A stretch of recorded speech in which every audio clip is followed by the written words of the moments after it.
Sadhguru Namaskaram. How to conduct oneself when, when you have a very exploitative spouse, आप उनको संभालने की बात कर रही हैं या खुद को? myself. नहीं, दरअसल आप जानना चाहती हैं कि उसे कैसे ठीक करना है। No, Sadhguru. तो ये बहुत महत्वपूर्ण है। मैं खास तौर पर आपसे कह रहा हूं, कृपया बैठ जाइए। It's very important. ये बहुत जरूरी है कि हम जीवन के साथ ईमानदार हों। आप अपने पति को ठीक करना चाहती हैं, लेकिन चूंकि आप मेरे सामने बैठी हैं, आप कह रही हैं कि सद्गुरु मैं खुद को कैसे संभालूं ताकि इस शोषण को झेल सकूं, जो सच नहीं है।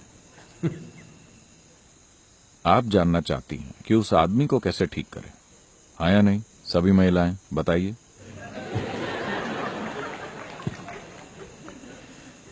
अगर आपको लगता है कि हम नहीं जानते कि वो क्या हैं, हम आपके पति की बात नहीं कर रहे, मुझे नहीं पता कि वो क्या हैं, लेकिन अगर आपको लगता है कि वो शोषण करते हैं, तो जाहिर है कि आप उसे ठीक करना चाहती हैं, है ना? If you perceive yourself, अगर आप खुद को परेशानी पैदा करने वाली पत्नी मानती, तब हो सकता है कि आपके मन में खुद को ठीक करने का ख्याल आए। जब आप किसी दूसरे को शोषक के रूप में देखती हैं, तो इरादा उसे ठीक करने का होता है ना? लेकिन हम उस बारे में ईमानदार नहीं होना चाहते, क्योंकि हमारी संस्कृति आपको बताती है अपने पति को ठीक करना अच्छी चीज नहीं है। खुद को ठीक कीजिए।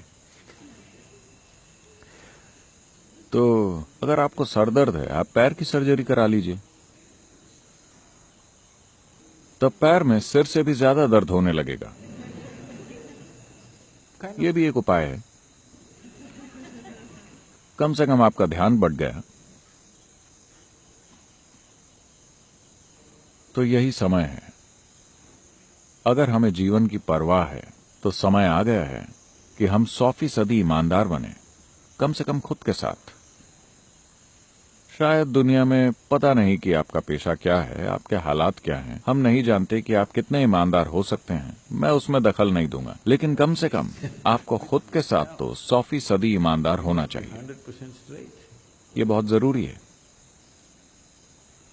Otherwise, वरना न तो आप और न ही आपके जीवन के हालात कभी ठीक होंगे। सिर्फ शिकायतों के साथ जीवन चलता रहेगा। कई लोगों के लिए पूरा जीवन ही एक शिकायत बन जाता है, क्योंकि वो इस पर ध्यान नहीं देना चाहते। वो बस इसके इधर उधर घूमना चाहते हैं। तो हमें पति को ठीक करने का प्रोग्राम चलाना चाहिए।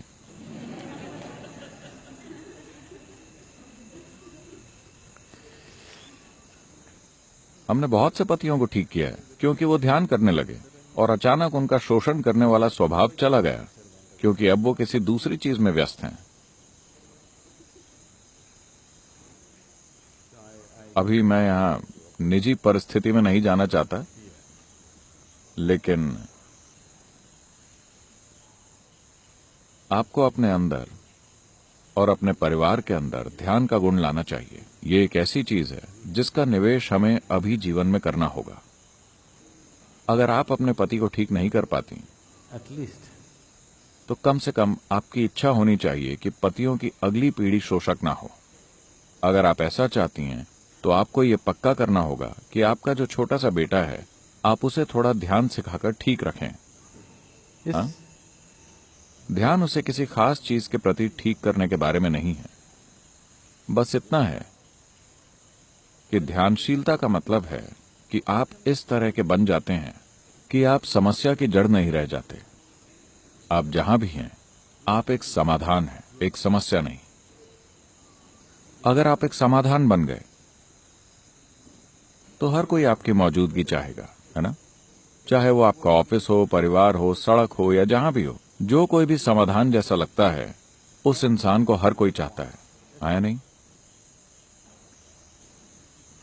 अगर आप एक समस्या हैं, तो आप उनमें से हैं जो समस्याओं के बारे में शिकायत करता रहता है। तो कोई भी आपकी शक्ल नहीं देखना चाहता। आपको पता होना चाहिए। लेकिन अगर आप एक समाधान हैं, तो हर कोई आपको हर जगह चाहता है, आपके पति भी। अगर आप उनके जीवन में एक समाधान हैं, तो वो हमेशा आपकी मौजूदगी चाहेंगे। हाँ, तो ये बहुत जरूरी है, सिर्फ आपके लिए ही नहीं, हर किसी के लिए महत्वपूर्ण है कि हम ये समझें। हमें समझना होगा कि अगर हम जीवन के इस अंश को जीवन का खुशहाल अंश बना लेते हैं, यही बुनियादी चीज है। अगर आप ऐसा करेंगे, फिर उसके बाद आप तय कीजिए कि आपको शादी करनी है, नहीं करनी है, बच्चे चाहिए, बच्चे नहीं चाहिए, ये सब चीजें आप बाद में तय कीजिए। जब ये दुखी है, तो इसे आगे बढ़ाने का आपको कोई हक नहीं है कि नहीं? मेरी अपने पति के साथ नहीं बनती, मेरी अपनी पत्नी के साथ नहीं बनती, पहले ही ढेरों बच्चे पैदा हो रहे हैं, क्यों? अगर आपकी बनती नहीं, तो ये कैसे हो रहा है? Because क्योंकि हमने अचेतन होकर जीना चुना है। मैं नहीं कह रहा कि ऐसे रहिए या वैसे, आप चाहे जो भी करें, आप उसका चुनाव सचेतन होकर करें, बस ये पूरी तरह से जानते हुए कि इसका क्या नतीजा होगा। हाँ, इतनी जिम्मेदारी तो हर किसी को लेनी ही चाहिए, है ना? अगर आप ये चीज जीवन में नहीं लाते, तो आप पूरा जीवन शिकायत ही करते रहेंगे। मैं आपको ये नहीं बताऊंगा कि अपने विवाहित जीवन को कैसे संभालें। आप अपने जीवन में इतना तो लाइए। before marriage, शादी से पहले, नहीं सदगुरु, मैं नहीं चाहती थी, लेकिन मेरे माता पिता ने शादी करा दी। शादी के बाद मैं इस विवाहित जीवन में नहीं रहना चाहती, लेकिन मेरे बच्चे हैं। बच्चों के बड़े हो जाने के बाद, लेकिन मुझे अपने नाती पोतों के आने का इंतजार करना होगा। देखिए, आपने खुद को इस तरह का बना लिया है that कि आप एक अचेतन प्रक्रिया का नतीजा हैं। आप एक सचेतन प्रक्रिया का नतीजा नहीं है। जब आप एक अचेतन प्रक्रिया का नतीजा हैं, तो आपका जीवन एक दुखद संयोग ही होगा। हाँ, it's time. समय आ गया है कि हर इंसान कम से कम इसे बदलने की जिम्मेदारी तो ले, तब हम बड़ी चीजों की बात कर सकते हैं। अपनी चेतना के शिखर तक पहुंचना, मुक्ति, मोक्ष, इन शब्दों को बस यूं ही मत कहिए। Cheaply. इन शब्दों का प्रयोग न करें। पहले बुनियादी चीज को ठीक कीजिए। बुनियादी चीज बस यही है, आप अभी जो भी हैं, ये आपका ही बनाया हुआ है। या तो आपके पास इसे बदलने का साहस होना चाहिए, या फिर आपको इसमें रहना सीखना होगा। हाँ, हाँ या नहीं? आपके पास या तो इसे बदलने की हिम्मत होनी चाहिए, या आपको इसमें रहना सीखना होगा। इनमें से एक चीज करनी होगी। जीवन भर यूं ही शिकायत करते रहना किसी काम का नहीं है। हमें बस इतना समझना चाहिए कि अगर हम किसी खास अवस्था में हैं, तो हर चीज हमारे खिलाफ लगती है। आप इसे ठीक कीजिए, उसके बाद आप तय कीजिए कि जीवन कैसा होना चाहिए। यहां रहने का एक नतीजा है, बाहर निकलने का दूसरा नतीजा है। हर चीज का एक नतीजा होता है, लेकिन कम से कम इसे एक सचेतन नतीजा होने दें, एक असहाय और अचेतन अवस्था में होने के बजाय।